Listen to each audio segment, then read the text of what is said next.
Dis avec moi, Exosia. Exosia. Dis encore, Exosia. Exosia. Alléluia. Ce soir, nous allons parler de quelque chose d'assez particulier. Et je voudrais que cette chose-là puisse faire partie de toi. C'est-à-dire, lorsqu'on va sortir de ce lieu, qu'il puisse avoir en toi une sainte révolution. Alléluia. Une sainte colère vis-à-vis de certaines choses qui arrivent dans ta vie, vis-à-vis de certaines choses que tu traverses. Alléluia. Et après cela, le Seigneur va commencer à manifester quelque chose de particulier dans ta vie. Alléluia. Si tu es d'accord avec ça, donne-moi un bon amen. Alléluia. Tu vas prendre ta Bible avec moi dans le livre de Luc chapitre 10, verset 19. Luc chapitre 10, verset 19. Luc chapitre 10, verset 19. Et tu vas te tenir debout pendant que nous faisons la lecture.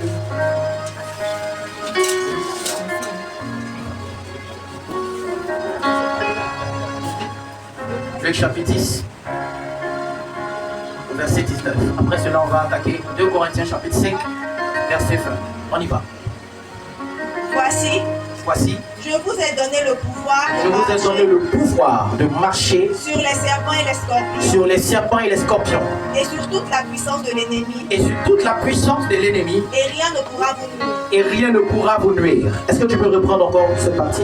Voici, je vous ai donné le pouvoir de marcher sur les serpents et les scorpions. Je vous ai donné le pouvoir de marcher sur les serpents et les scorpions. Et sur toute la puissance de l'ennemi. Et sur toute la puissance de l'ennemi. Et rien ne pourra vous nuire. Et absolument rien ne pourra te nuire. Quelqu'un me donne un amen à cela. Quelqu'un me donne un amen encore à cela. Alléluia. 2 Corinthiens chapitre 5 verset 20. 2 Corinthiens chapitre 5 verset 20.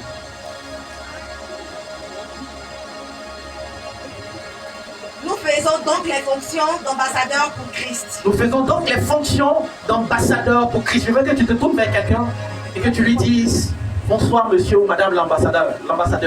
Bonsoir, madame l'ambassadrice. Oh, si c'est une femme, tu dis l'ambassadrice. Bonsoir, madame l'ambassadrice.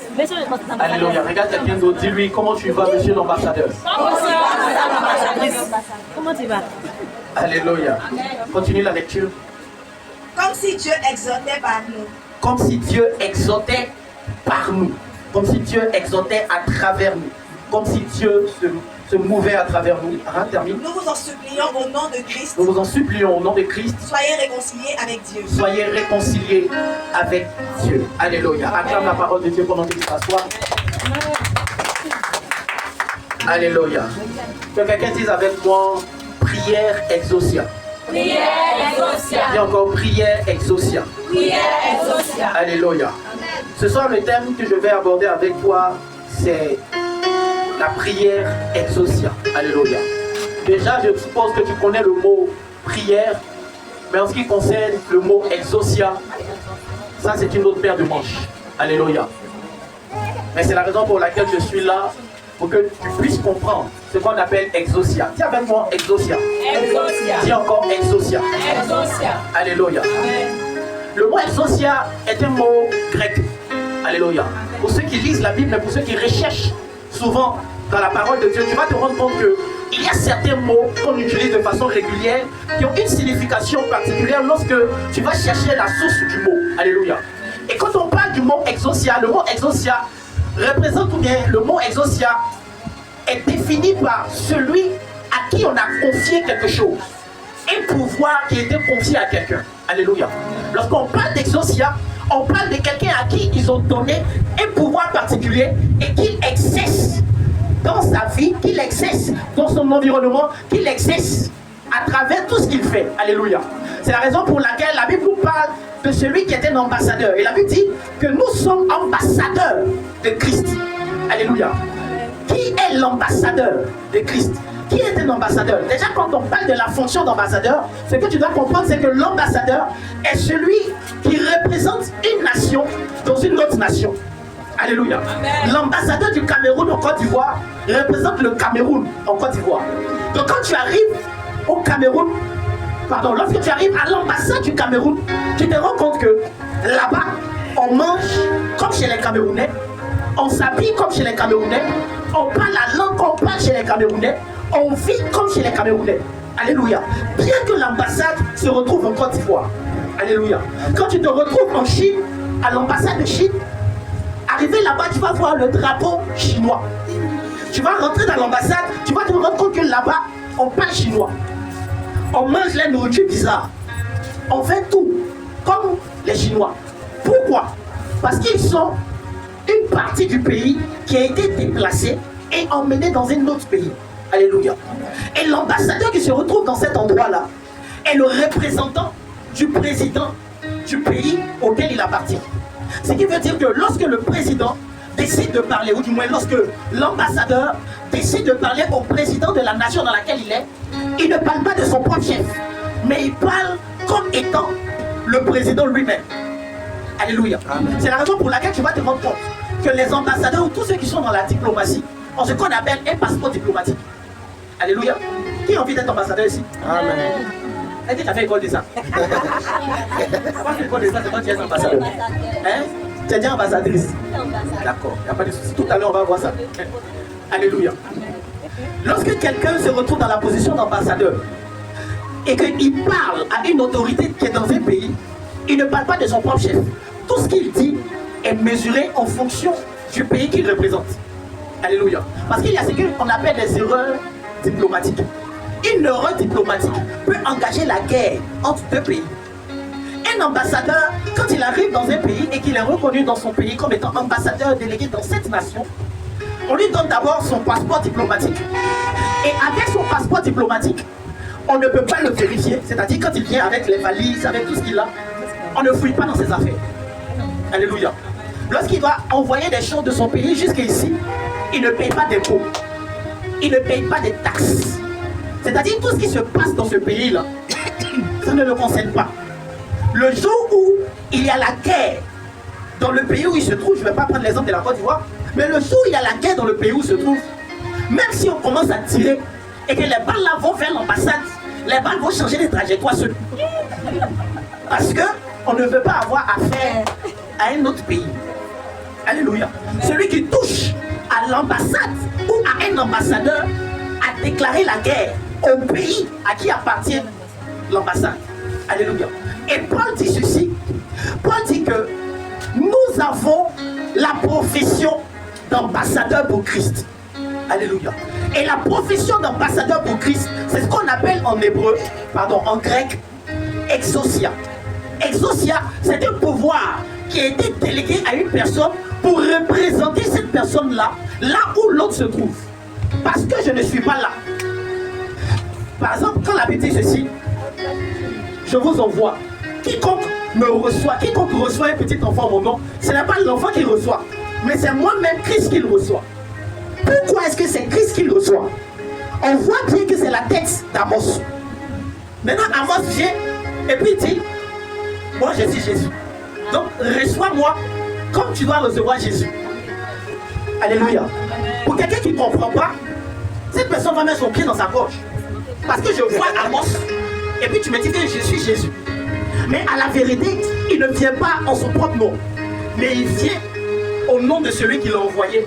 Et à cause du fait qu'il vient au nom de celui qui l'a envoyé, il vient avec tout le pouvoir de celui qui l'a envoyé. Alléluia.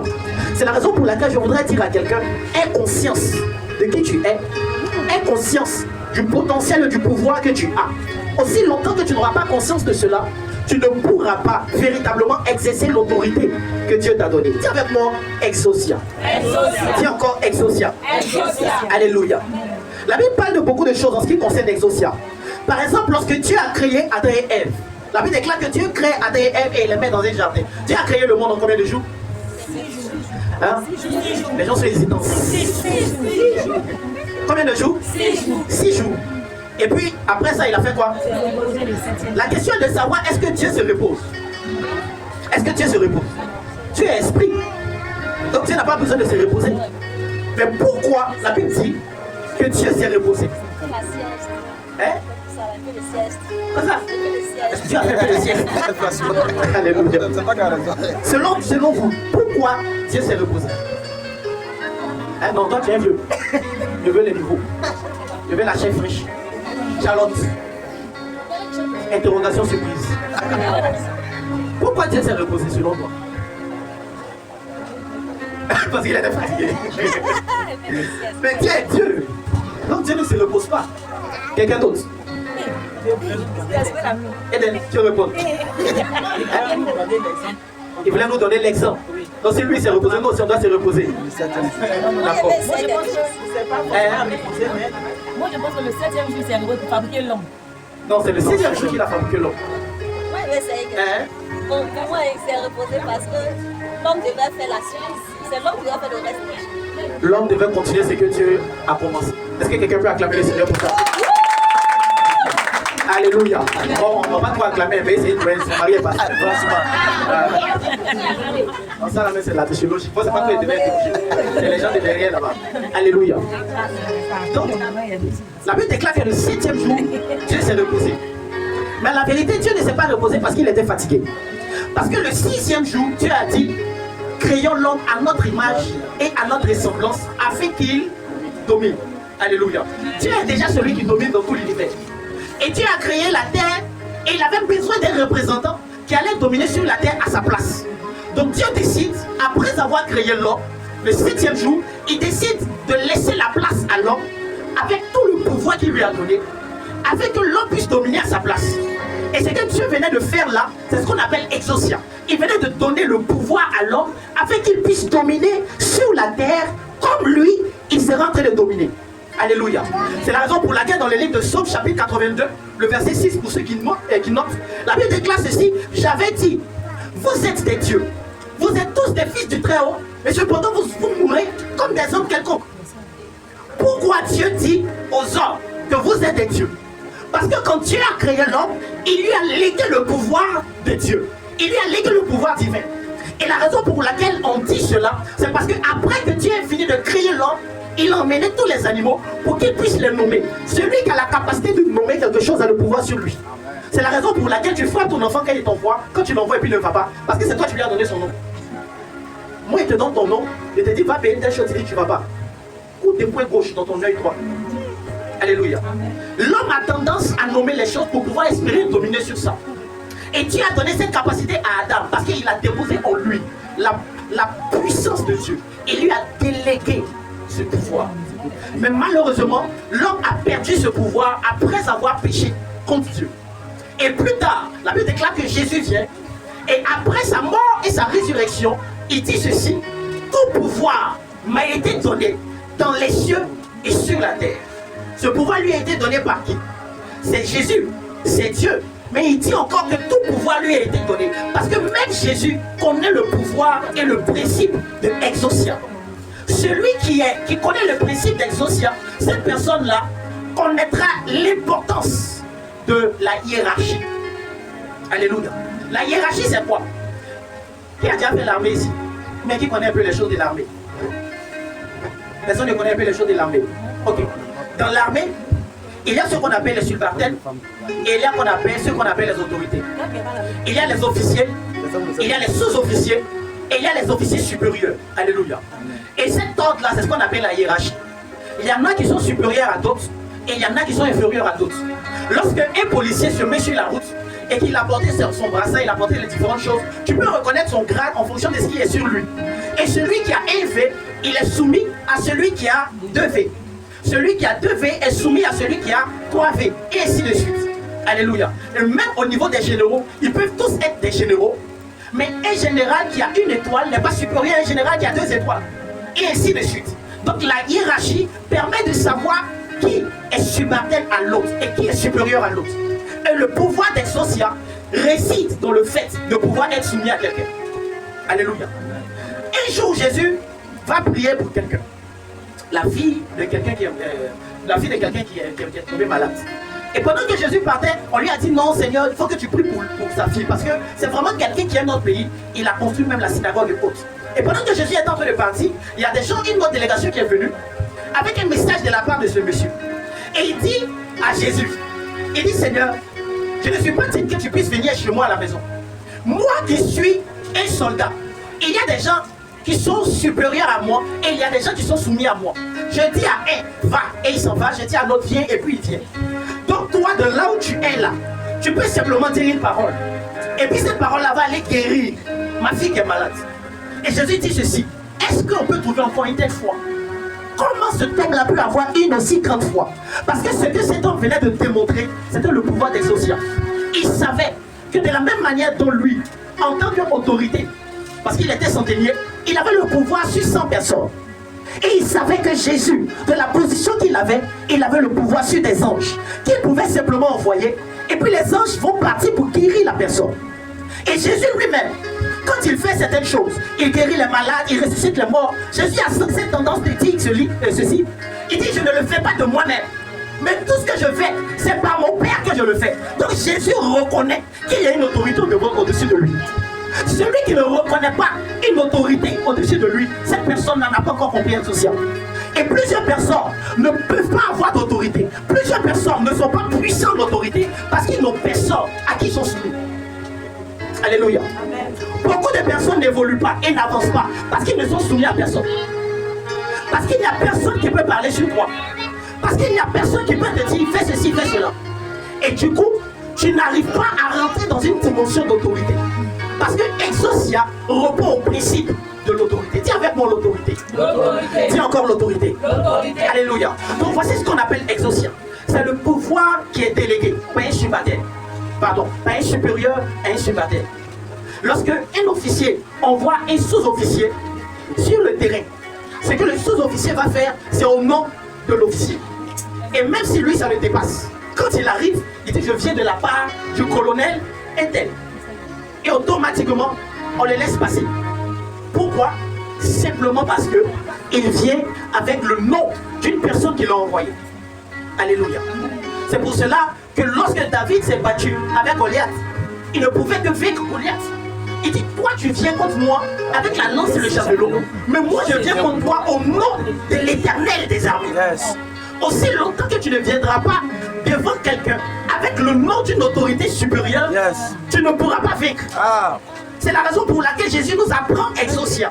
Parce que lui-même, étant Dieu, était soumis à son Père sur la terre. Un jour, j'étais en train d'écouter quelque chose. C'est quelque chose que j'avais déjà prêché.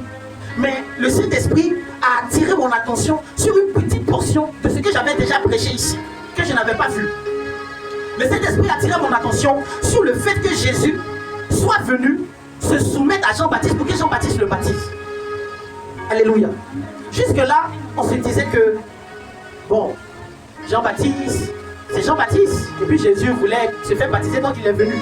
Mais Jésus a dit quelque chose concernant Jean-Baptiste qui était vraiment déterminant. Un jour, les gens parlent de Jean-Baptiste. Et puis Jésus dit ceci. Il dit de tous ceux qui sont nés de femmes, Jean-Baptiste est le plus grand.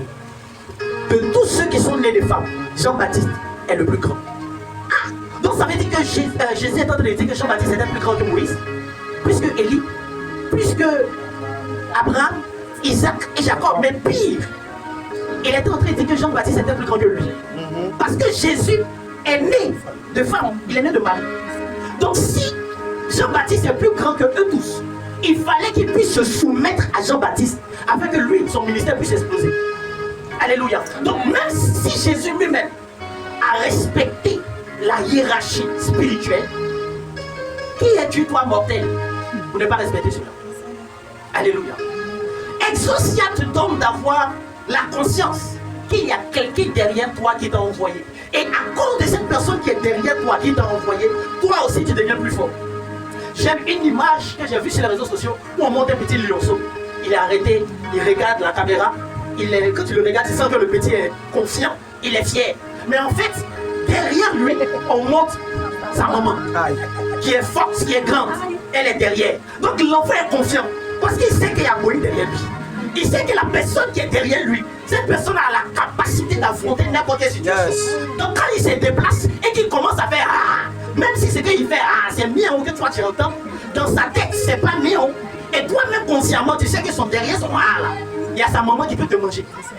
Donc tu as peur, non pas à cause du fait qu'il est lionceau, mais tu as peur à cause de la personne qui est derrière lui. Un jour il y a des personnes qu'on appelle les fils de Shiva, qui sont venus et qui ont décidé de faire la délivrance comme certaines personnes le faisaient, pour les consorts. Et la Bible déclare qu'ils sont venus et ils disent à l'esprit, aux esprits qui étaient là. Il dit, sors au nom de Jésus que Paul prêche. Alléluia. Mais le problème, c'est que c'était Jésus que Paul prêchait. Donc Jésus, Paul, lui, il était soumis à Jésus. Mais eux, ils étaient soumis à qui? La Bible déclare que le démon s'est levé et leur a dit, je connais Paul, je sais qui est Jésus. Paul, je le connais parce qu'il est soumis à Jésus. Mais vous, qui êtes-vous? Tiens ton voisin, who are you? Who are you? Demande-lui, tiens, who are you? Who are you? Qui es-tu? On ne te connaît pas. On ne te connaît nulle part. Nul, tiens ton voisin, nulle part. Nulle part. On ne te connaît pas. Alléluia. Et la Bible déclare que l'esprit s'est jeté sur eux et il les a frappés jusqu'à les déshabiller. Et ils ont fui.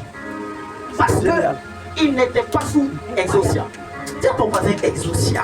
Exousia. Dis encore exousia. Exousia. Dis plus fort exousia. Exousia. Alléluia. Donc la fonction de l'ambassadeur, c'est en fait le pouvoir que le président a donné à une personne pour qu'il puisse exercer son autorité dans un autre territoire. Écoute-moi, Paul dit que nous sommes ambassadeurs pour Christ. Donc étant ambassadeurs pour Christ, nous avons l'autorité que Dieu nous a donnée. Alléluia. Mon ami, c'est moi qui prêche. Donc étant ambassadeur de Christ, Paul évolue avec le pouvoir que Dieu lui a donné, que Christ lui a donné. Alléluia. Et à cause de ce fait-là, Paul arrive à faire certaines choses, il arrive à faire des exploits, il arrive à faire beaucoup de choses. Alléluia. Regarde quelque chose. La Bible est tellement complète et tellement profonde qu'elle nous enseigne plein de choses extraordinaires. Lorsque tu arrives à un certain niveau, tu vas te rendre compte que il y a des niveaux qui te bloquent. Tu es bloqué à un certain niveau. Et ça, je crois que je l'ai prêché ici. Alléluia. Vous n'avez pas que quelqu'un dise que papa nous a dit que quand on se déplace avec le nom de Jésus, on peut tout faire. Attends d'abord, attends. On bien t'expliquer les choses. Alléluia. Lorsque tu te donnes à Christ, tu deviens enfant de Dieu. Alléluia. Et tu as le nom de Jésus en toi. Et toutes ces paroles-là sont rattachées aux promesses qui sont manifestes dans ta vie. Alléluia. Mais aussi longtemps que l'enfant, ou du moins l'héritier, demeure enfant, il ne diffère en rien d'un esclave. Alléluia. Ça veut dire quoi? Ça veut dire que même dans Exousia, il y a une dimension plus supérieure qu'une autre dimension. La Bible déclare que le nom de l'Éternel est une tour comment? Forte. Et lorsqu'on prend une tour, la tour a plusieurs niveaux. C'est comme un immeuble, un bâtiment. La tour est grande et il y a différents niveaux. Lorsque tu acceptes le Seigneur, tu as l'exousia de Dieu. Mais le niveau auquel tu appartiens est encore en bas. Donc il y a un niveau de protection, il y a un niveau de puissance, il y a un niveau de choses que tu peux avoir. Mais en ce qui concerne des choses qui te surpassent, là il y a un problème. Alléluia. Mais plus tu évolues dans l'autorité en Christ, plus tu grandis dans ta marche avec le Seigneur, plus tu te développes et que tu as atteint un certain niveau, en ce moment-là, il y a des situations qui te bloquaient avant qui ne te bloquent pas aujourd'hui. Mais néanmoins, le nom de Dieu, le nom de l'Éternel est une tour forte. Et elle est très élevée.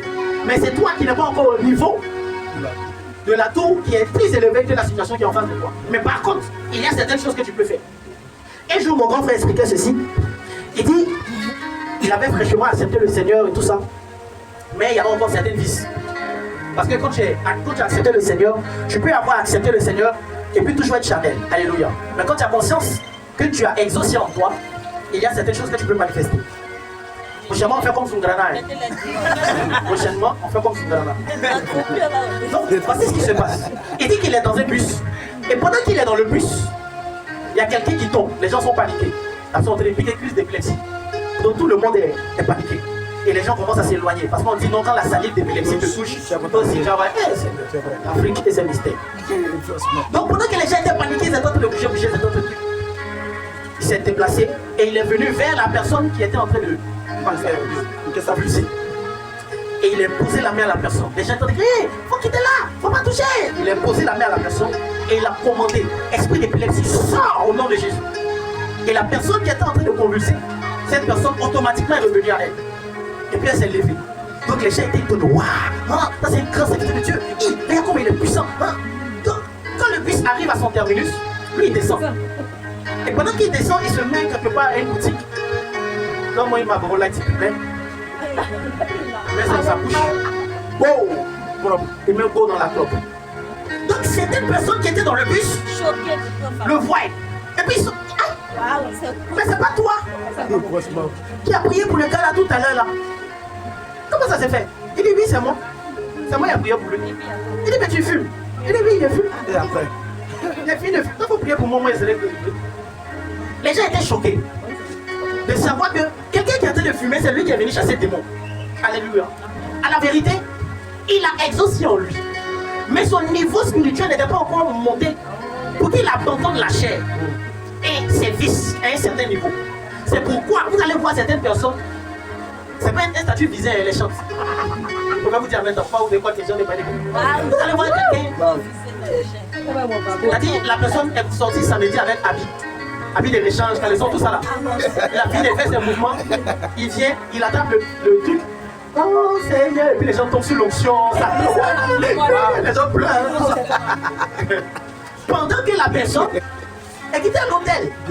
Alléluia. C'est ton voisin, ça ne dépend pas de lui. Ça ne dépend pas de lui. Tu avais mon exaucé. Il y a un pouvoir qui lui est délégué. Et c'est à travers ce pouvoir-là qu'il évolue. Mais lui-même, lui-même, Voilà. il n'est pas encore arrivé au niveau supérieur pour tuer la chair et vaincre ses désirs. Alléluia. Donc, exaucia, c'est le pouvoir que Dieu te donne. Mais tu as la capacité de grandir dans exaucia. Tu as la capacité d'atteindre des niveaux élevés dans exaucia. Et plus tu atteins des niveaux élevés dans exaucia, tu as la capacité maintenant de déclarer des choses, de dire des choses, d'ordonner à des choses. Et ces choses-là vont obéir. Parce que ce n'est pas toi qu'elle voit, mais c'est Christ qui est en toi qu'elle voit et la capacité que tu as eu à développer de Christ en toi. Tu n'as pas compris? Ok. Ce n'est pas à cause de toi que les démons sont. Ça n'a rien à voir avec toi. C'est à cause de Jésus qui est en toi. Mais tu peux avoir Jésus et puis être petit. Alléluia. Maintenant, quand tu grandis, ce n'est pas Jésus qui grandit parce que lui, il est déjà grand. C'est la capacité qui est en toi de pouvoir porter Jésus qui grandit de sorte à ce qu'arrivé à un certain niveau, quand tu parles à une situation qui était plus grande que toi avant, la situation saute. Prenons l'exemple de l'ampoule. C'est combien de watts? 5 watts. Électricien. Bon, supposons 5 watts. Et l'ampoule prend puissance 5. Si dans cette ampoule on envoie puissance 100, qu'est-ce qui va se passer? Ça va exploser. Pourquoi? Sa capacité est petite. Mais si cette ampoule-là, on augmente ses watts, et puis on emmène ça à 150 watts, et puis on envoie puissance 100 watts, est-ce que ça va exploser encore? Non. Maintenant, le courant qui vient pour alimenter ça, le courant-là est où? C'est quitté où? C'est pas Azito qui est quitté. Azito, c'est une centrale thermique. Est-ce qu'on peut compter le nombre de watts qu'il y a là-bas? Jésus est comme Azito. Toi, tu es comme l'ampoule. Si tes watts sont petits, c'est le même Jésus qui envoie sa puissance en toi, mais ta capacité n'est pas suffisante pour pouvoir porter ce Jésus-là dans sa totalité. Plus tu vas grandir, plus ta capacité va grandir, plus Jésus sera puissant en toi. Est-ce que quelqu'un me comprend maintenant? Ah, t'as pas rien à comprendre. Alléluia. Tu peux acclamer le Seigneur. Que tous ceux qui ont compris aussi, et je puisse offrir comme elle. Amen. Alléluia. Donc voici ce qu'on appelle exaucia. Et exaucia se manifeste dans plusieurs choses. Exaucia se manifeste premièrement dans la capacité à chasser les démons. Jésus dit ceci: je vous ai donné le pouvoir de marcher sur la tête des serpents et des scorpions et sur toute la puissance de l'ennemi, et rien ne pourra vous nuire. Alléluia. La capacité que Jésus nous a donnée de marcher sur les démons, sur les serpents, les scorpions, c'est notre pouvoir qu'on a de chasser les démons. Écoute-moi, un chrétien doit chasser les démons. Un chrétien qui ne chasse pas les démons n'est pas... C'est dit, il y a quelque chose qui manque. Tu n'es pas véritablement rentré dans le royaume. Tout chrétien a le pouvoir de chasser les démons. Mais tout chrétien n'a pas le pouvoir de chasser n'importe quel démon. Alléluia. Parce que derrière démon, il y a démon. Les disciples de Jésus avaient le pouvoir parce qu'il leur a donné le pouvoir un peu. Et puis lui-même, il est monté sur la montagne. Et quand il est descendu, les gens sont venus dire à Jésus: on a dit à des disciples qu'ils n'ont qu'à chasser le démon, depuis ils n'ont pas pu. Et Jésus est venu, il a chassé le démon. Et puis eux-mêmes ils posent la question à Jésus: pourquoi n'avons-nous pas pu chasser ce démon? Et Jésus a dit: c'est à cause de votre incrédulité. Donc la barre de mesure de ta dimension spirituelle est mesurée par rapport à ton incrédulité. Enfin, le contraire de ton incrédulité, ta foi. plus ta foi en Christ augmente, plus ton niveau augmente. Il dit, c'est à cause de votre manque de foi ou à cause de votre incrédulité. Il dit, mais ce type de démon ne sort que par le jeûne et la prière. Ce qui veut dire quoi? Ce qui veut dire que pour monter en autorité dans Exousia, il faut quoi? Le jeûne et la prière. Si tu veux atteindre les niveaux supérieurs, tu dois avoir une vie constante de jeûne et une vie constante de prière. Voici ce qui fait Exousia. Ce qui fait grandir Exousia en toi. Mais à la base, tout chrétien a la capacité de chasser les démons. Même si c'est un petit démon, c'est un démon quand même. Parce que tous les démons n'ont pas la même capacité, n'ont pas les mêmes fonctions. Donc tu peux chasser un petit démon qui fatigue quelqu'un. Mais en ce qui concerne un démon de l'homosexualité, ça c'est une autre dimension. C'est pas n'importe qui chasse démon de l'homosexualité. C'est pas n'importe qui chasse démon du cancer. Donc, la base, Dieu nous a donné le pouvoir de chasser les démons. Ça c'est notre pouvoir que Dieu nous a donné. Mais il faut grandir pour pouvoir chasser un certain niveau de démons. Il faut grandir. Écoute-moi, tu dois être, si tu es dans cette assemblée, chasser les démons, ça doit être la nourriture pour toi. C'est-à-dire chaque matin au petit déjeuner, tu dois te chasser au moins 2 ou 3 démons. Chaque matin, au lieu de manger pain omelette là, chasse 2 ou 3 démons. Le soir avant de dormir, chasse 4 ou 5 démons. Ça doit être ta nourriture. Quand on te voit, tu dois créer un t-shirt et puis derrière on écrit chasseur des démons. C'est tout le monde te connaît. Avec le chapeau qui va avec. Chasseur des démons. Ça doit être ton slogan. Chaque matin, pendant que tu te brosses, tu t'exerces. Sors. Nom de Jésus. Tu le sais. Alléluia. Ça doit être ton quotidien. Tu dois développer ton autorité. Tu dois apprendre à monter. Quand les démons te voient, ils doivent avoir peur. Il y a un grand frère à moi que j'ai vu souvent ici, le prophète Robert. Qui le connaît? Le prophète Akré Robert est arrivé à un niveau spirituel dans la manifestation de chasser les démons. Où il peut être quelque part. C'est-à-dire les gens sont derrière, par exemple là-bas, ils sont en train de chasser un démon. Sors, l'esprit résiste. Sors. Et pendant qu'ils sont en train de chasser les démons commencent à crier non. Lui, la bombe va venir ici. Je ne veux pas le voir ici. Donc les gens regardent et voient une personne. Mais on se rend compte qu'à l'entrée de l'autre côté là-bas, le prophète Robert est en train de venir. C'est-à-dire le démon est de l'autre côté. Il ne le voit pas. Les gens qui sont là-bas ne le voient pas. Lui-même, il ne sait pas qu'ils sont en train de chasser le démon. Mais le démon a senti sa présence. Et le démon dit non. Lui, la bombe va venir ici. Alléluia. Parce qu'il a atteint un niveau où les démons même le connaissent. Tu dois atteindre un niveau où quand les démons te voient, ils ont peur de toi. Tu dois atteindre ce niveau-là. Quand ils te voient, ils commencent à trembler. Un jour, il y a un homme de Dieu qui dit ceci. Il dit souvent, on a tendance à entendre genre des hommes de Dieu qui arrivent quelque part, ils disent non, on sent la présence des démons ici, on sent la présence de l'esprit de la sorcellerie ici. Il dit on doit atteindre un niveau où, quand tu rentres, tu entends les démons dire waouh, je sens la présence de Dieu ici. Tellement tu es rempli de la présence de Dieu, tellement tu es rempli de la force et la grâce de Dieu en toi, que les démons même ont peur de ta présence. Alléluia. Il dit qu'il a organisé un séminaire des sorciers et des mystiques. Parce qu'il les a défiés, il leur a fait comprendre que Jésus est le pouvoir au-delà de tout autre pouvoir. Donc pendant que les sorciers mystiques avaient fait leur rassemblement dans l'endroit, il est rentré dans la salle. Et il entendait les démons de ces magiciens qui disaient la présence de Dieu est trop forte en celui, il faut qu'on parte. Tellement il était chargé de la présence de Dieu. Alléluia. Et tu dois atteindre ce niveau-là. C'est le défi que tu dois avoir avant la fin de 2025. Tu dois atteindre un niveau supérieur où ta présence seulement dans un endroit et les personnes, les sorciers disent que oh, je suis dérangé, il y a quelque chose. Un jour, je suis parti à un programme, j'étais avec mon ami le frère Ahmed. Et on était assis. Et il y a un monsieur qui était à côté de nous. Nous, on ne le voyait pas, on posait, on parlait simplement tout. Et pendant qu'on était en train de parler, le monsieur me touche. Il m'a touché, mais il m'a appelé, il dit mon frère, s'il te plaît. Il me retourne et dit oui. Il dit tu es homme de Dieu. Il dit pourquoi? Il dit que je m'assois à côté de toi, je sens quelque chose de bizarre façon là, c'est pour ça qu'il demande. Il dit sens quelque chose de bizarre comment? Il dit non, il sent quelque chose de façon qui vient vers moi là. C'est homme de Dieu. Il dit non, je ne suis pas homme de Dieu. Je ne suis pas homme de Dieu, mais tu as apprécié. Quelqu'un après s'est levé. Alléluia. Tu dois atteindre le niveau où, quand quelqu'un est possédé, il est à côté de toi, son esprit qui est en lui là n'est pas satisfait, il y a quelque chose qui ne va pas. Alléluia. Moi, ma petite là-bas, elle a dit ça. Il y avait une fille qui venait ici avec sa nounou, la nounou de son enfant. J'avais dit que la petite, la nounou en question, elle avait un génie qui la suivait. Et le jour où il parlait avec elle, je n'avais pas chassé des mots. Elle est là, on la pousse, Elle ne veut pas. Il l'a touché, mais elle ne veut pas. Parce que l'esprit qui est en elle ne supporte pas ce qui est en moi. Donc, il ne veut même pas que je la touche. Hein? Elle s'appelle Aïcha. Donc la fille s'appelle Cathy. La Nono. Elle pas Nono. Parce qu'il y a quelque chose en toi, il y a une force qui est en toi qui fait que ces esprits-là ne sont pas compatibles avec toi. Il nous a donné le pouvoir de marcher sur la tête des serpents, des scorpions et sur toute la puissance de l'ennemi et rien ne pourra nous faire.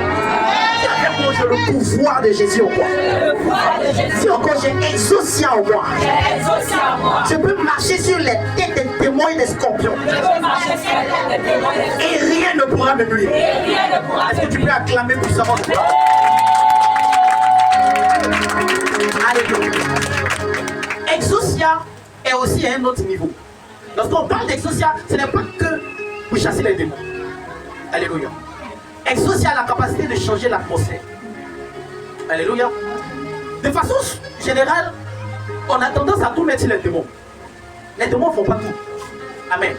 Il y a des atmosphères qui attirent et qui favorisent l'accès aux démons. Quand on est dans le... Je voulais dire quand on est dans le jardin d'Éden. Pourquoi tu n'étais pas là-bas? Mais quand tu es dans la présence de Dieu, ce qui te donne de savoir que tu es dans la présence de Dieu, ce n'est pas d'abord la présence des anges. Non. C'est l'atmosphère de cette présence-là. C'est cette atmosphère-là d'abord qui te donne de savoir que tu es dans la présence de Dieu. Et cette atmosphère-là attire maintenant les anges auprès de toi, puisque les anges aiment la présence de Dieu. Donc tout endroit où il y a l'atmosphère de Dieu, ils sont attirés. Et la même manière dont il y a l'atmosphère de Dieu, c'est comme ça il y a l'atmosphère aussi des démons. Il y a l'atmosphère du diable, il y a l'atmosphère du mal. Il y a des endroits où tu arrives, il n'y a pas de démons, mais l'atmosphère est bizarre. Et comment est-ce que la sorcellerie travaille? La sorcellerie travaille beaucoup avec l'atmosphère. Il travaille avec l'atmosphère de la colère. Parce qu'il y a l'atmosphère de la colère, il y a l'atmosphère de l'impudicité, il y a l'atmosphère de la mort, il y a tout type d'atmosphère. En fait, l'atmosphère c'est comme un parfum. C'est comme un parfum qui vient changer l'ambiance de l'endroit. C'est la raison même pour laquelle les gens qui aiment les senteurs à la maison et autres, souvent si ces senteurs on met ambiance, on écrit ambiance, soit ambiance ambiance rose, voilà les amoureux, ambiance exotique, ambiance telle chose. En fait, cette ambiance-là, c'est une atmosphère qu'il y a autour de toi. Et une personne qui a exaucé en lui, quand il arrive dans un endroit et que l'atmosphère est saturée par la mort, par l'échec, par plusieurs sortes de choses, à cause de l'autorité qui est en lui, il a la capacité de changer l'atmosphère totalement, sans même parler. Parce que ce qui change une atmosphère, ce n'est pas ta voix, mais c'est l'atmosphère que tu transportes.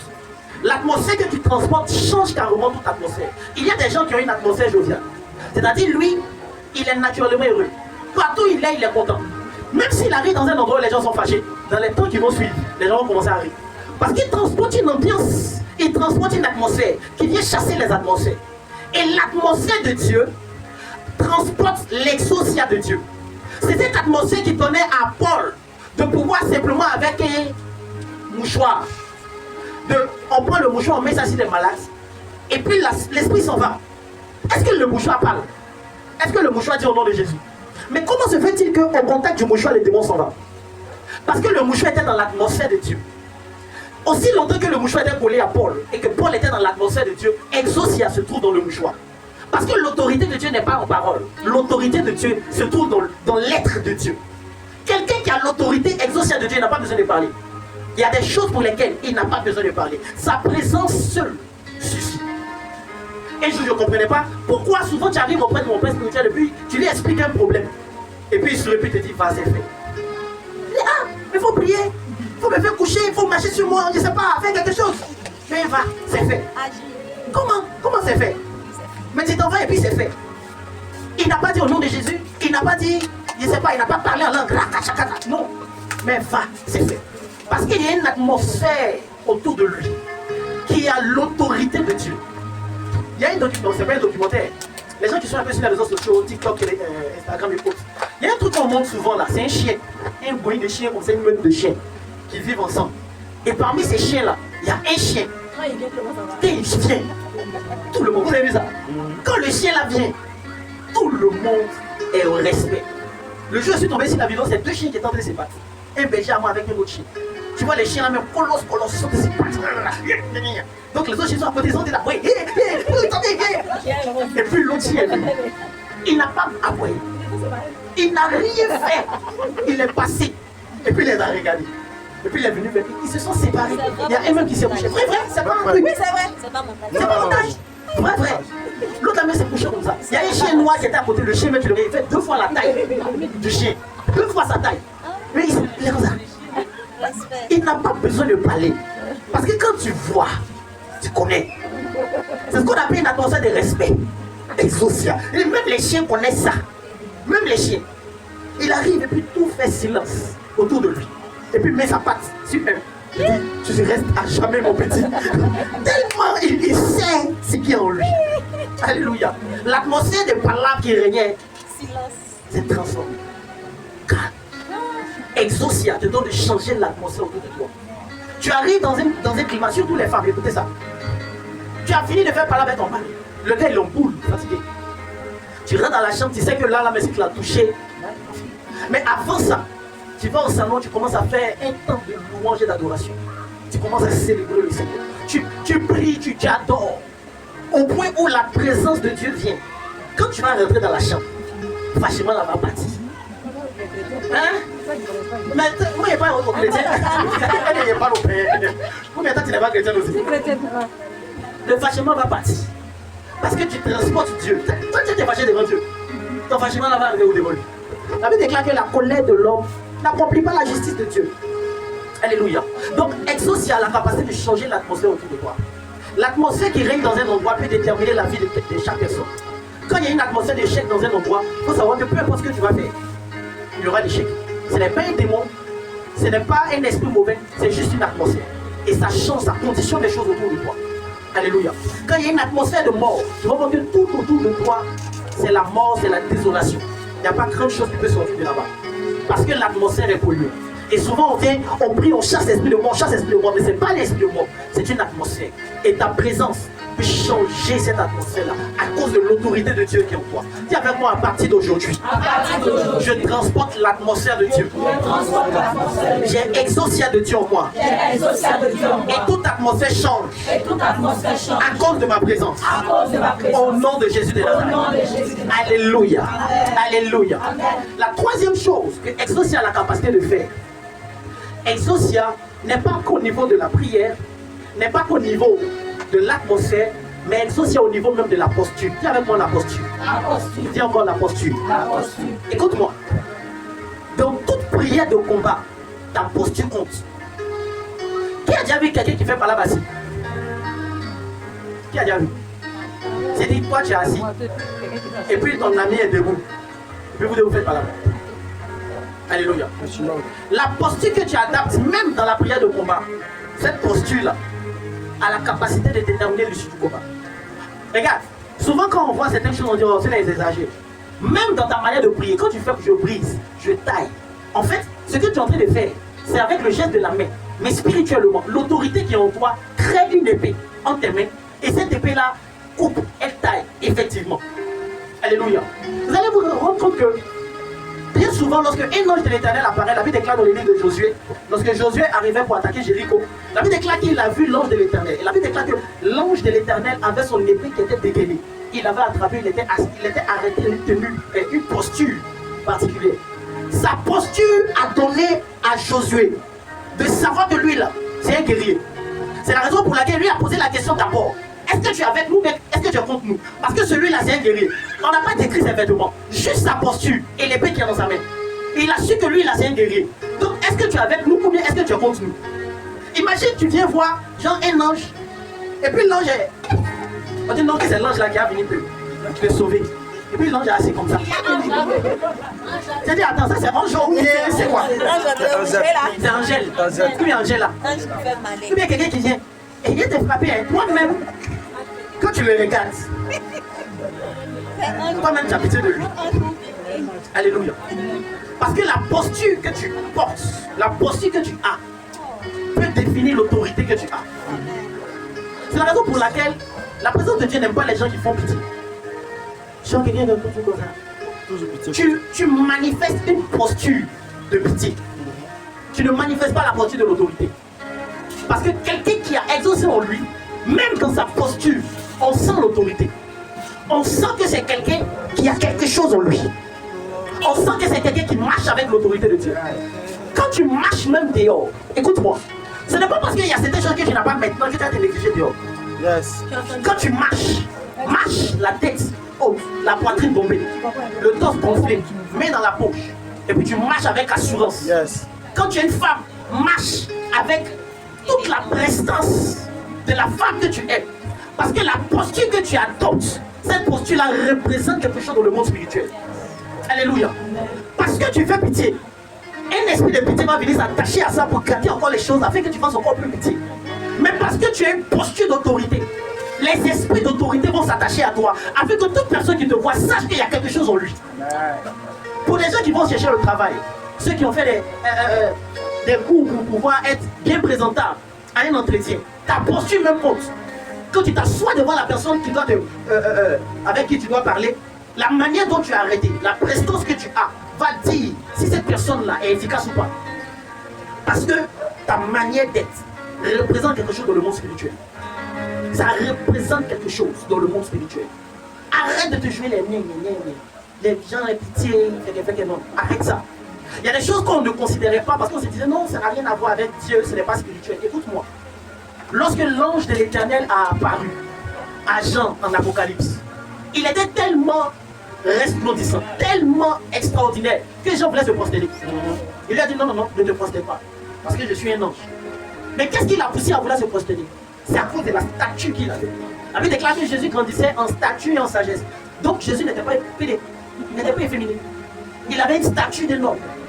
Sois un homme, sois une femme et sois digne. Voici comment tu dois te présenter. Tu vas prendre crédit même avec quelqu'un. Et puis la manière dont tu te présentes à la personne. La personne même croit, ah mais toi tu avais pas crédit en moi, pourquoi? Et puis tu dis non, en fait c'est parce que mon agent est bloqué, il n'a pas l'argent. Il n'a pas l'argent. Il n'existe pas quelque part. Mais la manière dont tu as arrêté, la personne même court, même s'il n'a pas l'argent, il va aller chercher crédit lui-même pour te donner crédit. À cause de la manière dont tu as arrêté. Parce que tu représentes quelque chose. Et général, était général, à cause de tout ce qui l'environne. Yes. Sa manière de parler, avec autorité, tout ça c'est la posture. Sa manière, sa gestuelle, quand tu me regardes parler, tu sens qu'il y a quelque chose. Parce que toutes ces choses-là représentent Exousia. Ça représente l'autorité de Dieu en moi. Dis avec moi, j'ai l'autorité de Dieu en moi. Dis encore, j'ai l'autorité de Dieu en moi.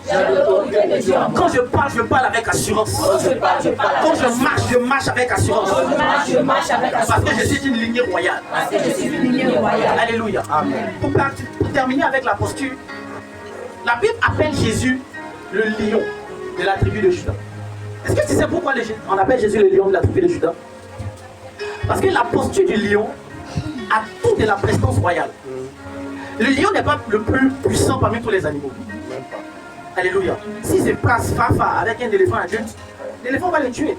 Ou bien avec un rhinocéros, le rhinocéros va le tuer. Mais pourquoi on dit le lion est le roi des animaux? Pourquoi on dit qu'il est le roi de la forêt? À cause de sa prestance, à cause de sa posture. Quand tu regardes un lion, naturellement il te fait penser à un roi. À cause de sa posture. Et même Jésus reconnaît, même Dieu reconnaît que ce lion-là a une posture royale. Donc lui-même, il se fait appeler le lion de la tribu de Juda. À cause de sa posture. Ne t'assois pas de façon, ne marche pas de façon. Sois sûr de toi. Parle avec assurance. C'est pour cela qu'il faut pouvoir aussi trouver les mots qui vont avec. Essaie de te cultiver. Essaie de parler avec. Regarde, même si tu ne comprends pas le français de Molière, ton petit français là, il faut coller ça bien. Et puis faire sortir ça. Parle ça bien. Quand tu vas parler ça bien là, la personne qui est en face de toi va te respecter. Et en plus de ça, il y a l'Esprit de Dieu en toi. Ça va faire double bien. Alléluia. Dis avec moi, je reçois cela au nom de Jésus. Dis encore, je reçois cela au nom de Jésus. La dernière chose avant qu'on ne puisse prier, que Exousia a la capacité d'envoyer dans notre vie, ou du moins ce qui représente Exousia, c'est le vêtement. Dis avec moi le vêtement. Dis encore le vêtement. Alléluia. Le vêtement est représenté. Aujourd'hui, j'étais en train de faire des recherches quand j'étais en train de prier par rapport à cela. Et je me suis rendu compte qu'il est mentionné environ 350 fois vêtements dans la Bible. Alléluia. Et même il a dit, c'est entre 250 et 400 fois qu'on mentionne vêtements et qu'on parle de vêtements dans la Bible. Et lorsque Dieu voulait parler du souverain sacrificateur, on a mentionné les vêtements, le type de vêtements qu'il devait porter. Il devait porter tel type de vêtements, il ne devait pas porter tel type de vêtements. Même son caleçon était mentionné dans la Bible. On dit qu'il devait avoir des vêtements et des caleçons en lin pur et blanc, pour que même la pureté soit représentée en dessous de ces vêtements. Le vêtement qu'il avait était serti de différents types de pierres, 12 types de pierres. Alléluia. Et lorsqu'on parle encore de Jésus en Apocalypse, la Bible parle de son vêtement. On dit qu'il était habillé de félins éclatants. On décrit ce qu'il avait porté, toutes les choses qu'il avait. On décrit cela. Pourquoi est-ce qu'on décrit ça? Parce que spirituellement, le vêtement est important. Écoute-moi, si tout de suite on se met sur la route et puis un monsieur vient, il est policier, il a la carte de sa police, mais il n'est pas en tenue, il se met sur la route et puis commence à arrêter les voitures. Avec une certaine autorité, arrête ici, est-ce que les gens vont s'arrêter? Pourquoi ils ne vont pas s'arrêter? Mais lorsqu'il va porter sa tenue et puis il va dire, passe ici, peu importe sa taille, peu importe son âge, peu importe comment il est, à cause de la tenue qu'il a portée, la personne est obligée de se garer. Alléluia. Le vêtement détermine le niveau d'autorité que tu as. C'est la raison pour laquelle tu peux peut-être négliger cet aspect. Tu peux te dire que non, ce n'est pas important dans la spiritualité, mais c'est important dans la spiritualité. C'est important, non seulement dans la vie, parce que c'est vrai, la Bible dit que la vie ne fait pas le moine, mais c'est par la vie qu'on reconnaît le moine. Et celui qui va venir se présenter devant toi avec des haillons, avec des habits bizarres pour te demander l'argent, cette personne-là, tu vas lui donner des miettes en fonction de l'accoutrement qu'il a. Mais quelqu'un qui est bien habillé, qui est bien sapé, bien parfumé, qui vient te demander l'argent, tu seras gêné de lui donner 1000 francs. Parce que tu te dis, ce n'est pas à son niveau. Qu'est-ce qui fait la différence entre les deux? Oh, l'autre, quand tu vois, tu sais qu'il a plus besoin. Mais celui qui est bien habillé, certes, il n'a pas besoin, mais il est venu te demander. Mais tu veux forcément lui donner quelque chose d'encore plus mieux. À cause du vêtement. Et spirituellement, il y a des vêtements qui sont rattachés à certaines personnes qui attirent sur toi le malheur. Dans la Bible, on parle des vêtements de deuil, on parle des vêtements de joie, on parle de toutes sortes de vêtements. Et le vêtement que tu as l'habitude de porter, c'est-à-dire les vêtements avec lesquels tu te réveilles, ces vêtements-là représentent qui tu es spirituellement. Dis ton voisin, faut te savoir. Non, c'est toi. Que ce soit pour aller à l'église, mais que ce soit pour sortir, mets-toi bien. Parce que ça représente quelque chose spirituellement. Tu te lèves le matin à 7h, matin lundi. Même si tu ne travailles pas, tu es chômeur, habille-toi bien. Sors-toi, parfume-toi, sors. Mais c'est bon de tourner un peu au quartier. Je reviens. C'est-à-dire quand les esprits même vont te voir. Mais lui, il est sapé comme ça, il sort, il a eu travail ou bien. Ils seront mélangés. Mais lui, on a bloqué son travail, mais comment c'est fait? Comment ça s'est fait? Il y a une femme qui rendait son témoignage. Elle disait à chaque fois que son mari perd un travail, c'est là qu'il se sape encore plus. Elle ne comprenait pas. Comment ça s'est fait? Et le jour où toi tu perds ton travail, c'est là que tu te sapes, c'est là qu'il est content, c'est là qu'il est jovial. Elle disait ça à son pasteur. Son pasteur dit ton mari a compris quelque chose que toi tu n'as pas compris. Et elle a remarqué qu'à chaque fois que le monsieur commençait à bien s'habiller pour sortir, dans les temps qui suivaient, on l'appelait pour travailler. Parce qu'il se mettait dans la condition vestimentaire qui va avec le travail. Alléluia. Tu veux te marier? Et bonjour, va acheter une robe de mariée. Pourquoi pas? Habille-toi, mets ça devant le miroir. Et puis tu commences à marcher. Comment est-ce que je vais marcher quand je vais aller devant le maire? Et puis tu commences à marcher. Dans la délicatesse, avec la prestance. Le vêtement va témoigner en ta faveur. Je ne sais pas si vous expliquez le témoignage d'une de ma maman. Comment est-ce qu'elle est rentrée dans le mariage? Elle est rentrée dans le mariage après que le Seigneur lui a montré son mari. Elle n'avait jamais causé avec lui, rien. Mais quand elle a fini de le voir, elle est partie en ville. Elle a commencé à acheter les choses de son mariage. Et elle a acheté même la robe de mariage. Non, elle avait, non, oui, c'est la robe. C'est une autre qui m'explique son témoignage où elle dit c'est grand de mariage, elle avait acheté. Elle a acheté la robe de mariage. Et chaque jour, elle portait sa robe. Et elle marchait avec ça. Dans sa maison, chaque jour.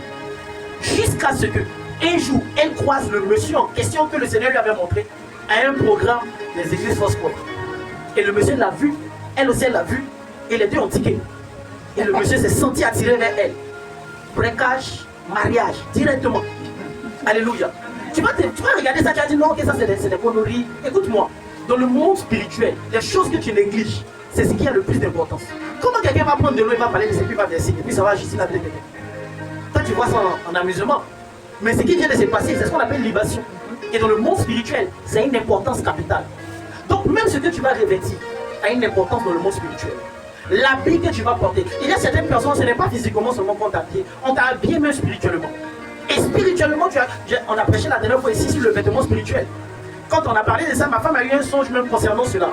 Comment est-ce que des gens forçaient pour lui faire porter un habit? Un habit aussi qu'elle essayait d'enlever, et puis ils ont envoyé des gens pour la faire ôter ce vêtement. Donc le vêtement a une importance capitale et une importance spirituelle véritable. Donc la manière dont tu t'habilles va déterminer là où tu dois partir. Tu vas atteindre un certain niveau. Habille-toi comme les gens qui s'habillent comme ça. Habille-toi comme les gens qui atteignent ce niveau-là. Moi, je ne sais pas pourquoi, mais depuis que je suis petit, j'aime prier. Mais ce n'était pas dans le but de pouvoir être fort habillé. Mais je sentais dans mon cœur que je devais être engagé à quelque chose comme un soldat. Déjà, c'était pour devenir pasteur. Alléluia. Donc, de façon surnaturelle, il y a quelque chose qui nous donnait de pouvoir nous rapprocher de ce que nous étions appelés à faire à travers nos vêtements. Et c'est la raison pour laquelle même les instituteurs ont compris cela. Et ils ont institué ce qu'on appelle Mardi Gras. Pour les enfants. À la vérité, Mardi Gras, ce n'était pas pour se transformer en déguisement. Ce n'est pas pour que les enfants puissent avoir peur. Non. C'était pour les faire porter des vêtements qui représentaient des corps de métier. C'était pour ça qu'on a institué ça. Et ils allaient s'identifier à ces différents métiers-là.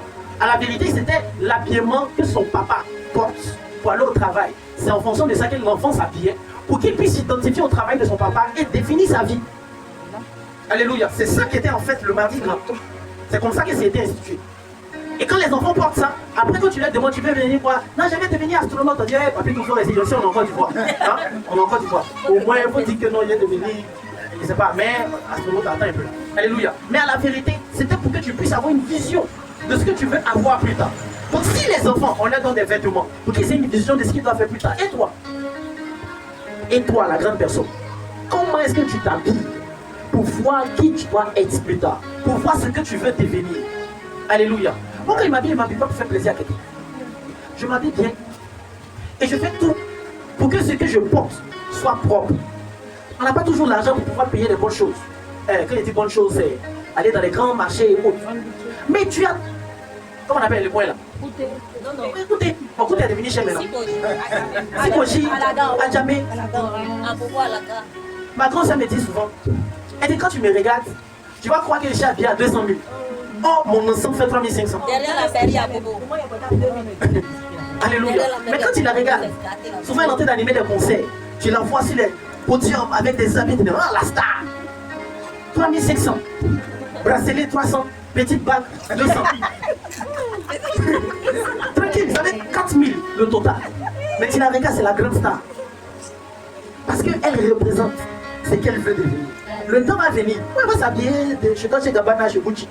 Mais maintenant là, elle fait avec le moins de bon et puis elle le fait bien. Tiens ton voisin, habille-toi bien. Habille-toi bien. Fais ça bien. Hein? Fais ça bien. Il y a des gens que tu dois chasser parce que vous venez à l'église en tapette. Oui. On fait comme ça. Tu dis que tu dois chasser. Tu ne peux pas venir dans la présence de Dieu habillé comme si tu es à la maison. C'est-à-dire, si on te dit tout de suite, tu dois aller rencontrer quelqu'un qui va t'embaucher dans un truc. Tu as commencé à fouiller dans ton placard les vieux habits remplis de poussière que tu passes chaque 31 décembre là. C'est ce que tu as fait sortir pour pouvoir habiller t'habiller pour partir là-bas. Mais en ce qui concerne la présence de Dieu, tu penses qui est là? Alléluia. Tu méprises la présence de Dieu en t'habillant de façon négligée. Pendant que la personne devant qui tu dois mieux t'habiller, c'est celui qui t'a fait qui t'a créé. Alléluia. Tiens ton voisin, sois présentable. Tiens encore, sois présentable. Alléluia. Et ce soir, nous allons prier. Nous allons appliquer Exousia. Nous allons appliquer ce potentiel. Cette chose que Dieu a mis en nous. Et pendant que tu seras en train d'appliquer cela, il y a certaines choses que tu vas commencer à voir. Pendant qu'on va commencer à prier, je voudrais que tu puisses cibler une montagne. Quelque chose qui est devant toi. Et qui t'empêche d'atteindre un autre niveau. Qui t'empêche d'aller à un certain niveau supérieur.